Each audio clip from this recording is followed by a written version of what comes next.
creepy. I don't like it in here. Hey, what's the matter with you? Where did he go?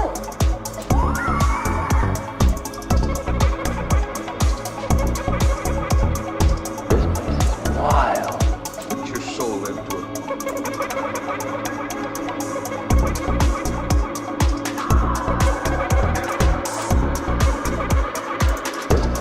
Wild. What's going on around you?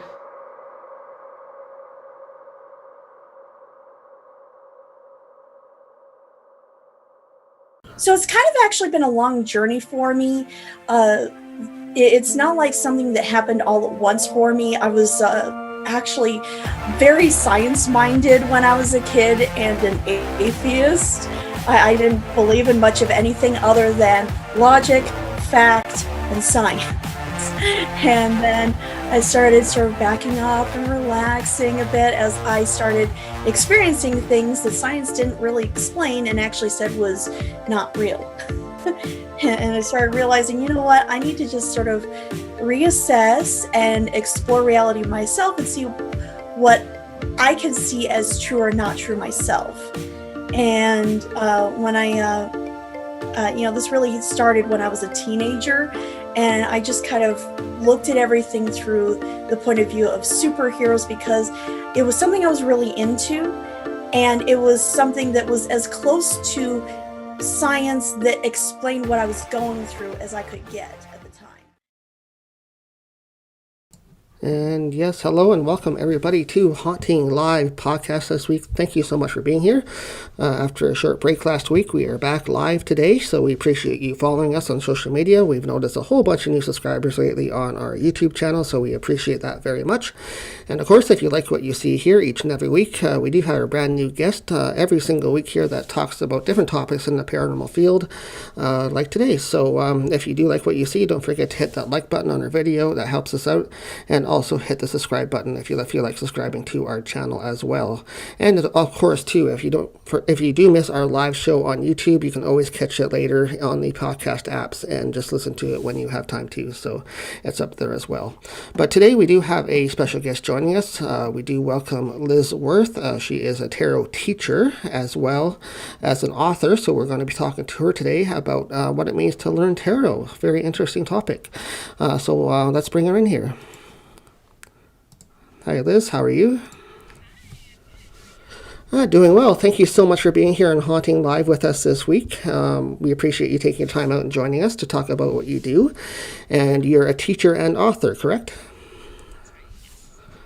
And being a teacher and author in tarot, how did you get started in that? What drew you into the life of tarot?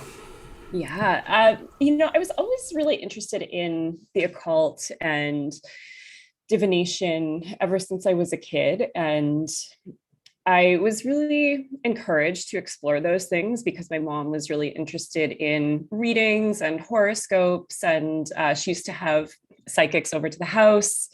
And they would do parties and things like that at our house and record everything on a cassette tape. And my mom would let me listen to the tapes later of what everyone's readings were in the room. So I was, I wouldn't say that I was deeply immersed in it, but it was definitely there. And like I said, I was always interested in those things. And I wasn't discouraged from exploring them, and I say that because some people are, depending on their upbringing and the beliefs that their families hold. I had friends who were, who had different, just different types of rules and spiritual beliefs that, and sometimes they weren't allowed to do things like play with Ouija boards or check their horoscope in a newspaper. And I had the opposite. I was totally allowed to do all of those things. And I did, and I took full advantage of that. So when I was 13, I found a book about fortune telling. It was called The Little Book of Fortune Telling. It was at the grocery store. And my mom let me get that book, and it had a chapter about how to read playing cards. And so I spent that whole summer learning how to read playing cards. And that was my first entry into becoming a diviner. And from there, I eventually picked up a tarot deck when I was still in my teens, but I wasn't really patient enough to know what to do with it. And I ran into a lot of, I think, the same common assumptions that a lot of us experience when we first get into something like tarot, which is that I expected that I would just somehow know how to use it, right? There's a common belief out there that tarot triggers your intuition, or that it instigates these intuitive downloads or a psychic experience for you. And that is a misleading idea, I often find, because it causes you to skip a lot of steps when it comes to learning the actual technique around tarot. And it also sets you up for disappointment, right? Because it's not really an instantaneous experience. It is something that you have to learn. There is a structure to tarot. There is a system to it. And yes, there are different ways to learn it and different ways to use it. But if you just go in expecting to know what to do with it right away, it's probably not going to work very well. I didn't know that at the time, but eventually I came back around to it. I put tarot away for a while. And then when I was in my 20s, I actually went to get an astrology reading, and the astrologer was talking about tarot with me. And it was a very casual comment. He just kind of said, I have clients who, you remind me of other clients I have, and they're really into tarot. Are you into tarot? And I said, no. But when he said that, I realized that, I used to be really, really interested in card reading. And I had gotten away from that for several years in my early 20s. And I was looking for something. I was looking for something to fill some spiritual gaps that I was experiencing at the time. And so when he started talking to me about tarot, it was kind of like, it felt like someone was handing me a glass of water, and I was really thirsty for that little tidbit. And so after that reading, I decided to get back into tarot, and I picked up another tarot deck, and I was a little bit more patient, a little bit more mature when I came back into it. And I decided, I'm actually going to spend time learning how to do this properly and really understand what these cards are about and what they represent and where they came from. And so that was my entry point into tarot. It wasn't perfect. It wasn't magical. It was a little bit confusing. It took a long time, but that was really how I got into it. So it was always, always on the sidelines, but it took me a while to really start to appreciate how to use it. Yeah. Well, I'm sure it's confusing for a lot of people when they first start getting into wanting to learn tarot or wanting to learn what the cards mean to them.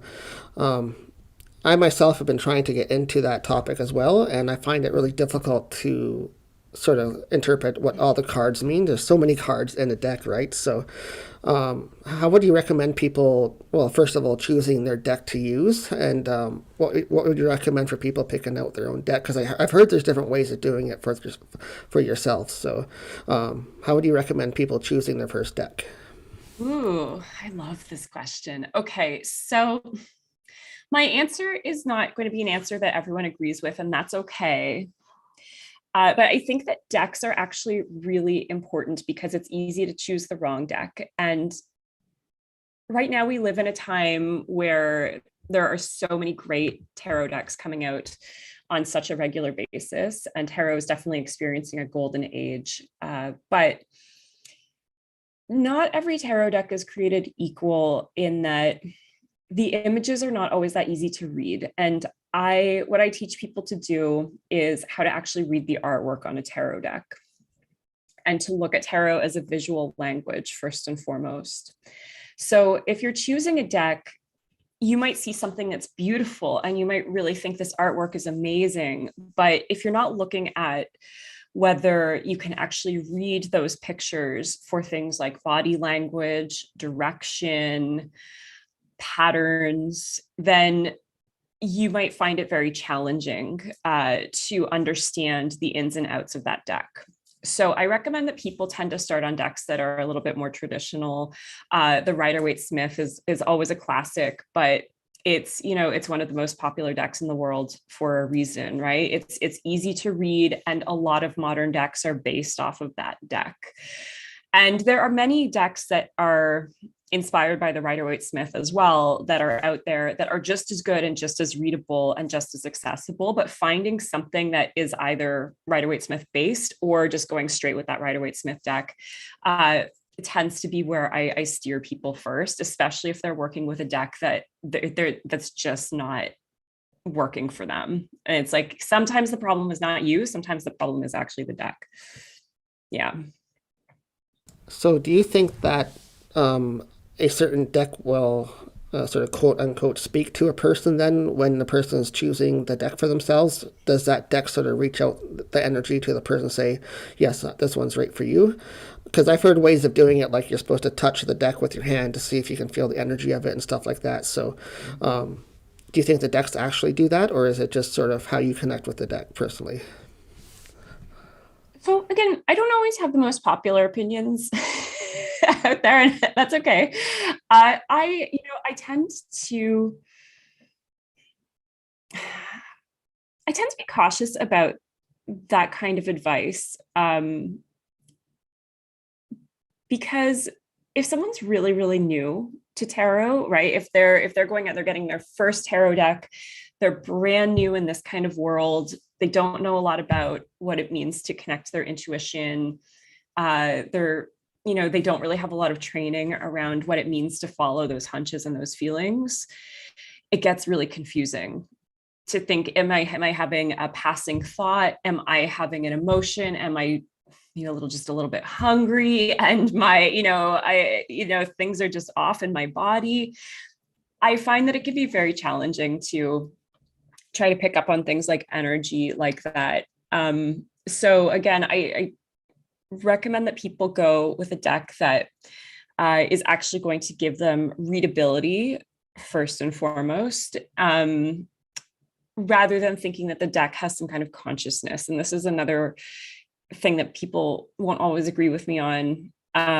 But cards are cards, right? I think that objects can take on certain energies.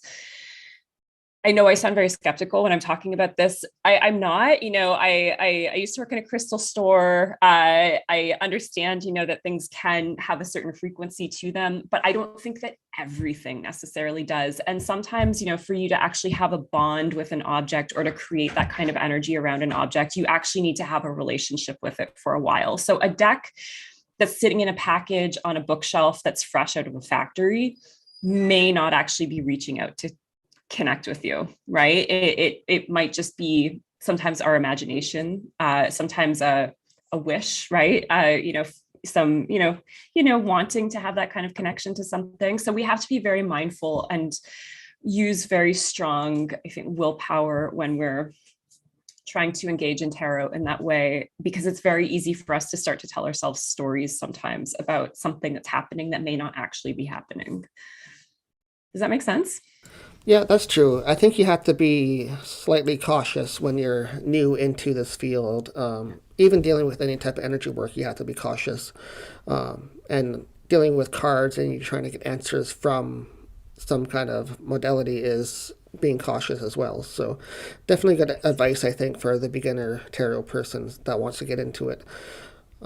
Speaking of that, let's go to the next step then. Once a person chooses that they want to learn tarot, how do you start guiding that person through tarot? Like what's your next steps with the person? Mm-hmm. So again, the first step that I tend to have people focus on is really learning to actually look at their cards. What sometimes tends to happen, and I made all of these mistakes when I was starting to learn tarot, so I speak from experience here. What tends to happen is that we get our card deck, we pull some cards, they don't make any sense to us when we look at them, and so we turn to that book, right? We grab that guidebook and we start to look at the card meanings, and then we start to think, oh, if I could only remember these card meanings, I'd be good, right? And the card meanings do have a time and place, and they are a good, I think, they give us some good consensus around general agreement on what each card means, right? So I'm not saying that they go out the window completely, but where readers tend to get stuck when they're learning tarot is that they end up making it a very cerebral process, right? They're trying to create a reading based off of what they've memorized or based off of what they're reading in a book, rather than learning to actually look at the cards as a visual language. If you learn to look at those cards and see the stories that are in your cards, then you're not putting yourself under that kind of pressure to think, what have I memorized about this? What did I read about in the book yesterday? Or you're not disrupting the reading itself and stopping yourself from looking at what's there to go and turn and read letters on a page, right? I understand why we do this. We rely so much on text a lot of the time. It's where we get our information from, right? We read books, we read articles, we read captions on social media. It makes a lot of sense, but tarot is different, right? There's so much information in those cards, but you have to learn what it is that you're looking at so that you can really start to see how they're speaking to you and how they're answering questions. And once you're able to do that, tarot gets really, really, really interesting, but it takes practice to do that, because it really is, in a way, rewiring your thinking to take information from a picture rather than a sentence or a paragraph, right? So that's what I have people start with first. It's not so much about learning card meanings, but just allowing yourself to purely look at the cards, to look at the people in the cards, to say, what are they doing? Are they busy? Are they resting? Are they walking? Are they sitting? All of those things give you a lot of information around how to structure your readings, because once you start to be able to describe those pictures in the cards, suddenly you have verbs, you have actions, you have things to do, right? So you can actually say, okay, I see that everything here is at a standstill, for example, right? If you have a whole bunch of cards that are not moving, all of a sudden that might really speak to something that's relevant in your own life or your sitter's life, right? If you're reading for someone else, maybe everything is blocked, maybe everything is moving really slowly. Tarot shows us those things. It shows us the pace at which our lives are moving. It shows us whether things are speeding up. It shows us if things are flowing, if they're easy, if they're challenging, right? But you have to really understand that it's okay to just let yourself look at those pictures and build language around what's there. So would you say then it's built upon a lot of intuition based then? Is it your intuition that you're reading out of the cards, or are you just interpreting what the cards mean to you? Yeah, I mean, you first, again, this is my method, right? So everyone has different approaches. But first and foremost, you really want to speak to what you're seeing in those cards.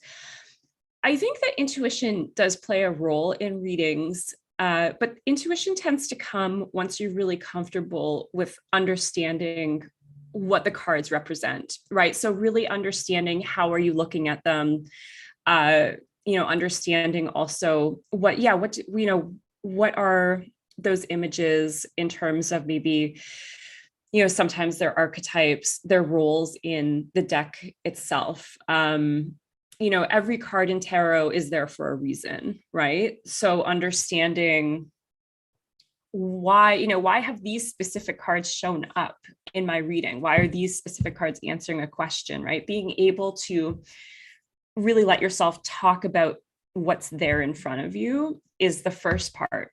Where the intuition comes in is when you're so comfortable with those processes that you're not thinking about it as much anymore. And it does become like second nature. It does become like speaking another language. And then tarot can get more creative. It does feel like you're more in flow with things because, like I said, you're not kind of going through the mechanics or the mental process of remembering all of these steps, right? Or trying to figure out, okay, why is this card here? I've never seen this card before, right? The intuitive part happens when all of a sudden you realize that you're looking at pictures, right? You're looking at pictures on cardboard that somehow makes so much sense to you or your sitter that you can't really explain why, right? Because it is, tarot is a strange thing to do. It's not very logical. When you start to try, to break down why it works, right? It's one of those things that I would say it shouldn't work, but it does. And sometimes those images can mean so many different things, right? The cards can have all kinds of meanings and they can show up in all kinds of context, but you'll hit on things that are so specific to that moment or to a situation. And that's where the intuitive part comes in, I think, is when you know that you could take a reading in all kinds of different directions, but at the same time, you're looking at those cards and saying, there's only one answer here, and this is it. Yeah. So with that, then, that's great information, I think, for everybody that wants to learn how to do it, just how to sort of go about learning their way of doing tarot. How were the cards originally designed then? What was their main purpose when the first deck of tarot was designed? Do you know the history about it? Do you know why each card was designed the way it was? Or yeah, so this is also a great question. The history of tarot is something that I also encourage people to explore, especially if they're beginners, but even if they're not beginners and they've never, and they've been using tarot for a while, but they don't know where it came from, go into the history of tarot, because it's not only a really interesting history, but it also gives you such a deeper context and understanding of the tool that you're working with. And another reason why I see people getting confused about tarot sometimes is because they don't know the history of it. So they're working with something that maybe they're making assumptions about. Maybe they've heard different origin stories, because there are a lot of misconceptions about tarot, and there are origin stories that have been falsified over time. So you want to make sure that you really have a good understanding of where those cards came from, even if the deck you're working with doesn't look like decks that were at ground zero when tarot was created. So tarot started as a card game in Italy in the 1400s. And you can still get decks that look similar to those early decks, right? Often we call them Marseille decks, and it's a little bit of a different style of reading than what we might tend to see in Rider-Waite-Smith style decks, right? Or more esoteric tarot decks. But where, a lot of the images that tend to be common in tarot did come from those decks. So things like the Death card, the Tower, Temperance, Judgment, the World, right? All of those images are really old, right? They're centuries and centuries old. And understanding, again, how those images came to be, why they look the way they look, those aren't things that you would necessarily need to talk about if you were reading for another person. They may not necessarily be top of mind when you're even reading for yourself, but knowing the root of those things makes you a much stronger practitioner, in my opinion. A great book to check out is a book by Robert Place called, it's got a long title, Tarot, Magic, Alchemy, Hermeticism, and Neoplatonism by Robert Place. That book is awesome because if you want to know the history of tarot, as well as how to start to think about how that history applies to a tarot practice, that book will get you started. It's a dense read, but it's like having like a whole course on the history of tarot in a book. that sounds interesting. It does sound like a thick read for sure, It's good. especially with that title. But Yes. I think I would recommend it to people to learn about the history before you start getting into a topic. So like, you want to learn tarot, know a little bit about the history before you get into what you're getting into, so you know a little bit about the background, right? So I love that. To me, it makes so much sense. And I think where we run into gaps around that is that it's so easy to go out and buy a tarot deck, right? And, you can get a deck at so many, bookstores these days. It's so easy to, order something online.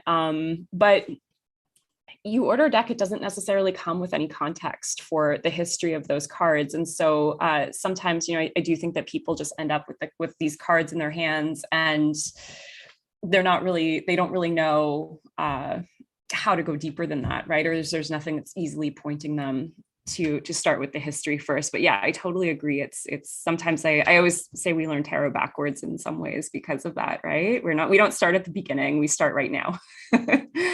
Yeah, no, I think I agree with that too. After talking to you a little bit today, it seems that we do go backwards on that learning curve. So, especially if somebody has the mindset to actually design their own cards, which a lot of people are doing these days. Do you think that they have the background, or are they just taking what they want to put on pen to paper, so to speak, and say, I like this design and this is what I want for this card? Do they know the background of all the different cards? Like, do you think that they just go about it on their own?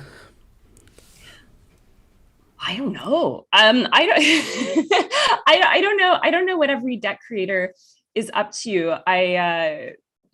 But I think that if you're going to create a deck, then yeah, you should absolutely know where those images came from, because it is easy to take it for granted that there's always a Fool card and there's always a Death card and there's a High Priestess, and all of these, again, these archetypes that we've become very familiar with from the tarot. But it's good to know why that's there, right? What is that? To know even the High Priestess wasn't always the High Priestess, right? She was originally the Popess. And so even having, information about those details, right, gives you a deeper root to those images. So yeah, I think that, yeah, if anyone is going to create a deck, absolutely, creative inspiration is awesome, but having it grounded in the knowledge of what you're working with goes even further, I think. Yeah, that's what I was sort of getting at, was like, do they know what they're creating when they're creating these decks, or are they creating something that's totally different from what was originally intended to be on the tarot card? You know what I mean?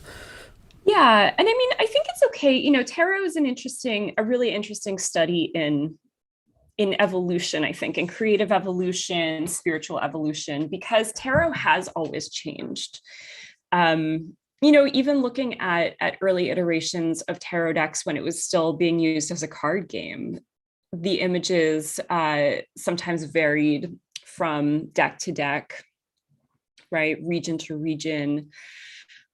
And tarot is one of those things that, no one owns it, right? So many people over centuries have looked at tarot and reinvented it. It was reinvented from a card game into a divination tool and an esoteric tool through occultists who came along later, right? And saw, looked at these tarot cards and saw something different in them. They saw it as something more than a game, right? They saw, deeper layers of meaning and different uses for it. And if we didn't have people looking at tarot and thinking, I see something else here, then I don't know, would we have tarot in the way that we have it today, right? It's such a varied practice. There are so many different ways that people use it. There are so many different types of tarot practitioners out there as well, right? Again, I'm a very visual reader. That's what I teach. I teach people how to look at tarot as a visual language, but there are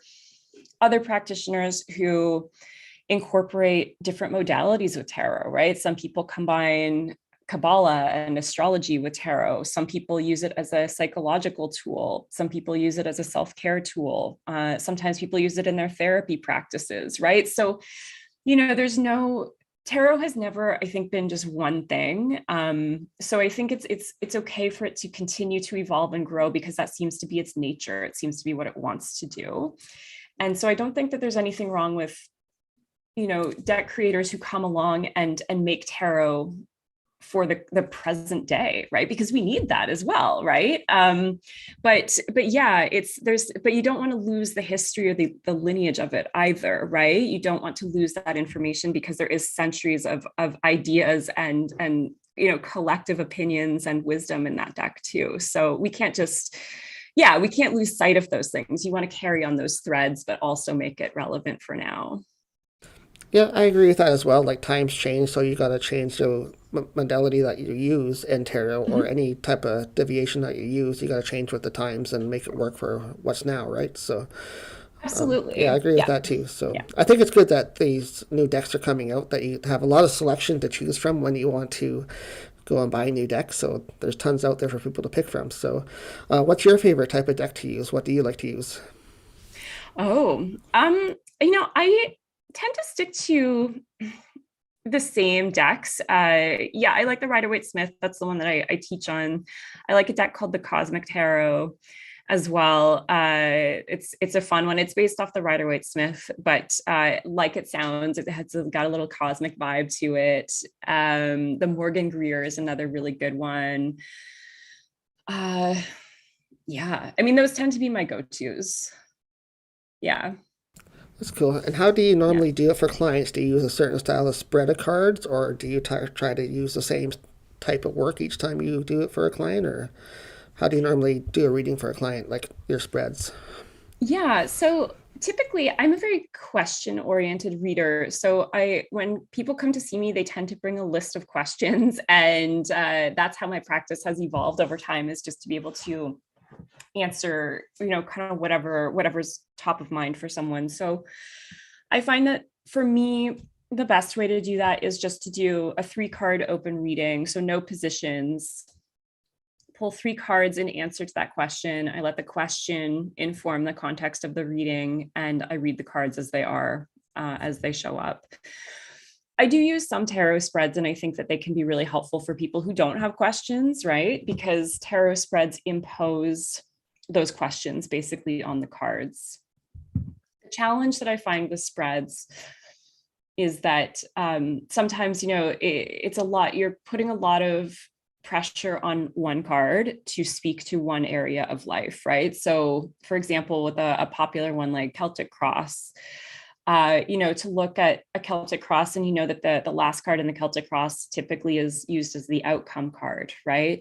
So you have one card speaking to the outcome of this 10-card spread. And depending on how you're using that, maybe it's you're looking at what's coming up for you this year or something. You think, wow, it's a lot of work for that one card to talk about the outcome of a whole year, right? So I am mindful of things like that. And that's also why I like to use spreads that are a little bit more open and that do just allow for the images to play off of each other, because that way, all those cards are able to work equally together, rather than, having just kind of one card speaking to one area of life every time. So that's my preference. I'm a little bit biased towards the no spread, but that's me. Yeah. Yeah, no, each person's different in the way they like to use the cards and use spreads or just pull cards out. And I've seen many people do it many different ways. So I've seen some people use like rows and rows and rows of spreads, but I see other people use just like 3 cards and that's it. So I find that interesting how they can use different methods like that and to get the same results almost. So do you find that? Do you find that you get sort of equal results, or do you find you get different results doing it different ways, or? Yeah, that's an interesting question. I find that you can probably, get to the same answer with different spreads. And but I think it just depends on sometimes how you want to get to that answer, right? One thing that I'm mindful of is that when we're doing readings and we're, tapping into, whatever language you want to put around it, right? A higher power, or you're having a conversation with the universe, you're connecting with the divine.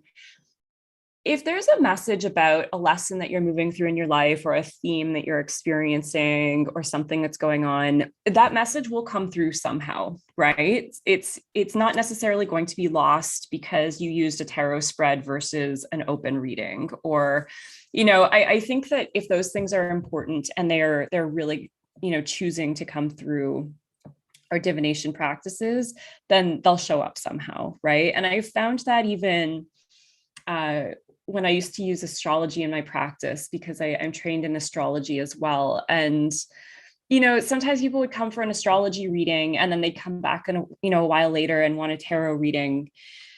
and the answers would all be the same, right? They just come up in different ways because your life is your life. You're moving through these things regardless. So they're going to come up through whatever you're engaging with, right? It's not like you're necessarily going to get always more more information. Sometimes I think we want more information, but I do think that there are times we just have to acknowledge that the universe might only want us to kind of be where we're at and know what it's giving us. And that's, and we have to leave it at that. Yeah. Yeah, I guess in some ways, some circumstances, you just have to accept what the cards are saying, even though it's not what you want to hear sometimes. Do you sometimes like to use, I know some people do this, they'll do the spread, they'll get the readings on it, but then they'll pull an extra card or an extra couple of cards at the end of the reading just to sort of clarify what the reading is saying. Do you tend to do that, or is that something that you've seen other people do? Yeah, the clarifier card. So I used to, I've used clarifiers here and there over the years. It used to be something that I also would teach in some of my classes. And I stopped using clarifiers over time, and I stopped teaching this technique because I started to feel similar to it as I do about letting your intuition guide you maybe towards a tarot deck, for example, when you're not sure really what your intuition feels like yet, right? The problem with clarifiers is that I think that they're actually quite a challenging technique for beginners to use, and even sometimes intermediate readers to use, because they can become an excuse. Sometimes they can become an excuse to not learn how to read the cards that are already in front of you.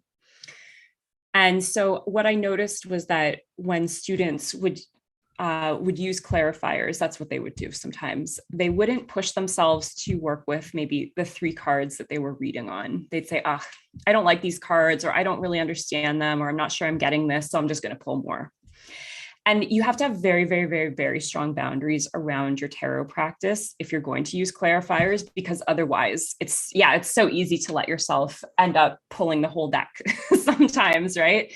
And I do think that if you are struggling to interpret what's in front of you, then that's actually a sign for you to learn how to work with those cards that are present, right? There's something about those cards that maybe you still need to go deeper on. You might still need to learn how to interpret them, connect with them, look at them, whatever your techniques are.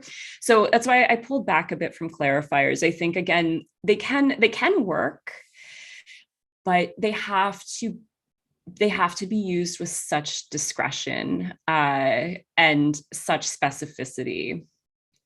Mm-hmm. Yeah, and I've seen some people that use the cards and then they do the spread, but then they've already pulled like maybe 3 or 6 rows out of cards, right. But then they pull out like 3 more cards on top of that. It's like, how are you supposed to get an accurate reading when you got rows and rows and rows, and then you pull out more cards to lay on top of those rows? That just seems to like ruin the energy of the cards to me. I think I'd be okay with like one clarifier to be like, okay, yes, that confirms what I'm getting out of these 3 cards that I have here. But when you're doing like a multi-row spread and then you pull out like 3 more cards on top of that to say yes, sometimes that kind of just ruins it, I think.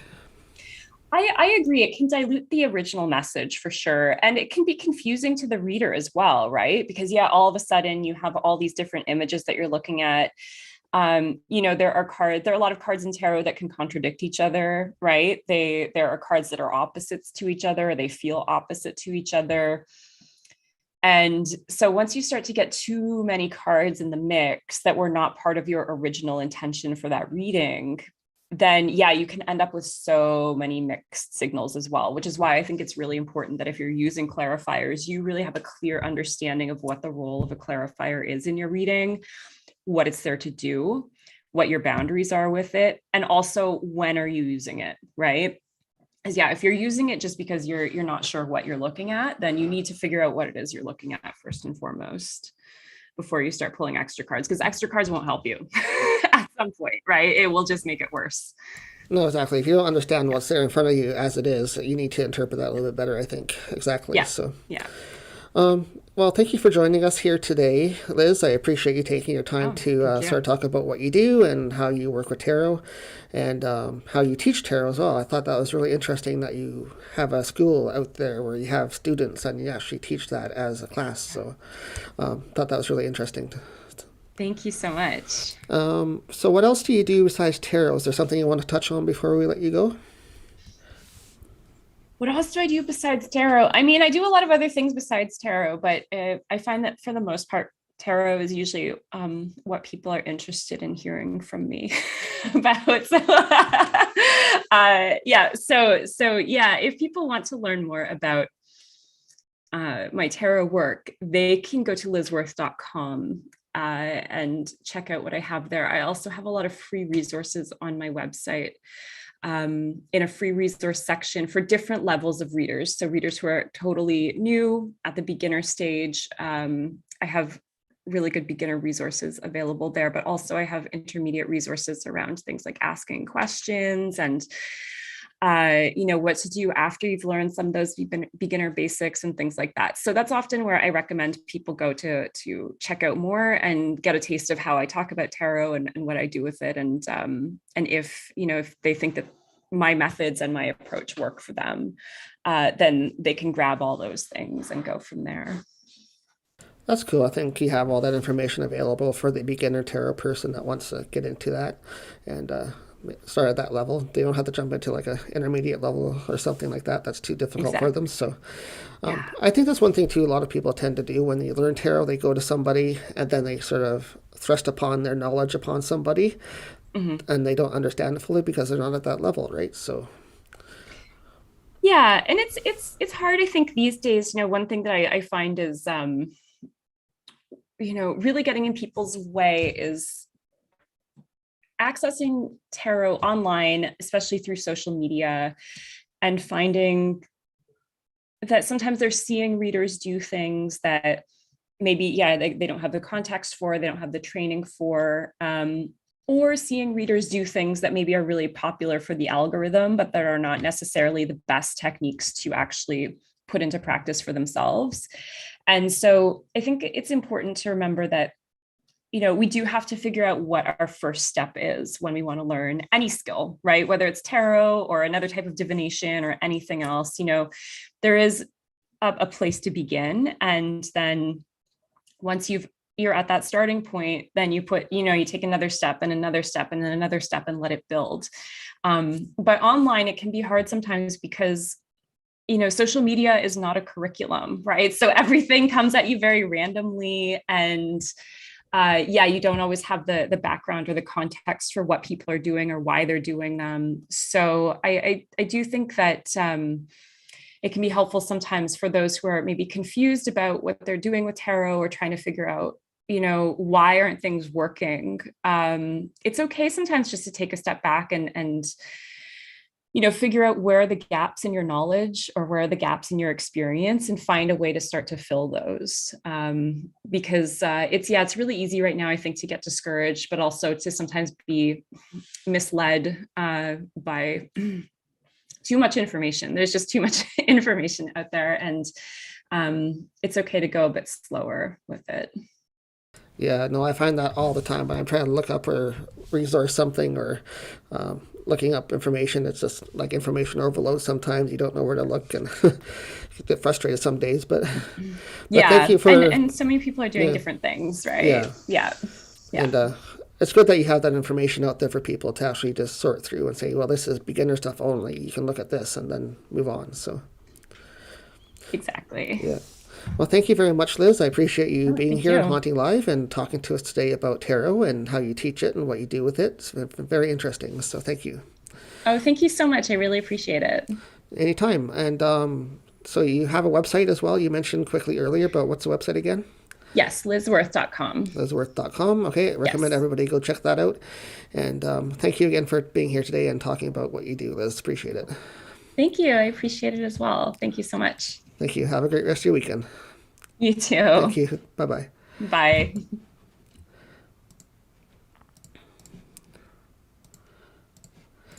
And that was Liz Worth. She joined us today talking about tarot readings. She has a school where she does teaching of tarot, and very interesting to learn from a beginner's point of view. Like myself, I'm a beginner tarot person, and I am trying to get into the topic a bit more, but very interesting to learn how to do that, and the fact that she has a bunch of information available to talk about was really wonderful to get into. So hopefully it was insightful to you as well, listening today or watching today live on YouTube. We are live right now. Thank you so much for tuning in, everybody, this week to Haunting Live Podcast. We appreciate all the subscribers lately. We've had a bunch of new ones lately, so thank you so much for that. If you like what you see here each and every week, don't forget to hit the like button on the videos that you watch, and also hit the subscribe button if you want to watch our stuff in the future. We appreciate it very much. And each and every week we do have a new guest in the paranormal world, and we talk about different topics here on Haunting Live, so not just mediumship or tarot, but we do a lot of different topics here on Haunting Live Podcast with different guests each and every week, live at 4 o'clock on Sundays every week. So mark your calendars, and be back here next week for our next guest. Don't want to take a quick moment to mention we have updated our official website, which is HauntingLivePodcast.com. There's a bunch of new graphics and new layouts and stuff for you guys to check out on our website, so we would recommend you head over there to take a look. We have our public event tickets there that's coming up for our next public event this year. They are available right now. We also have the latest episodes of Haunting Live Podcast, and all the past previous episodes are up there. We have a link to our YouTube as well, where you can watch videos directly there on our website if you wish.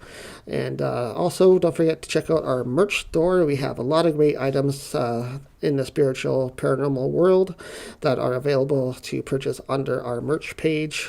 Things like cleansing items, crystals, healing items, protection items, stuff like that that you use in the paranormal field each and every day. So if you need anything like that, you can head on over to our Haunting Live Podcast merch page. Check out the great deals that we have for you guys over there as well. But with that, guys, that's about it from here on Haunting Live Podcast this week. Don't forget to be here for our next week's guest. But other than that, take care, guys, and thank you so much for tuning in this week. And began working with healing of the land, and because it felt like such a massive project, started teaching everyone who wanted to learn. From childhood, I would see spirits, and I just felt like they were the extra people in my home. I had a hard time sharing that. I grew up in the Bible Belt in South Carolina, and it's just not cool, or it's frowned upon. It's demonic or woo, scary. I've always been a spooky kid.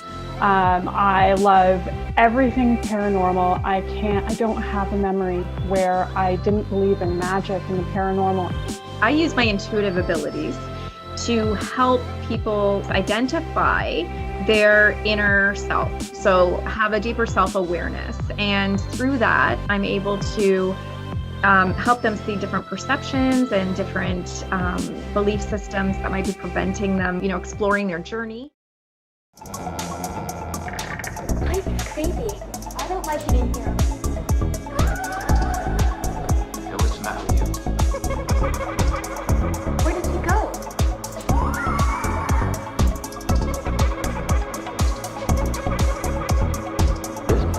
Wild. What's your soul live to it?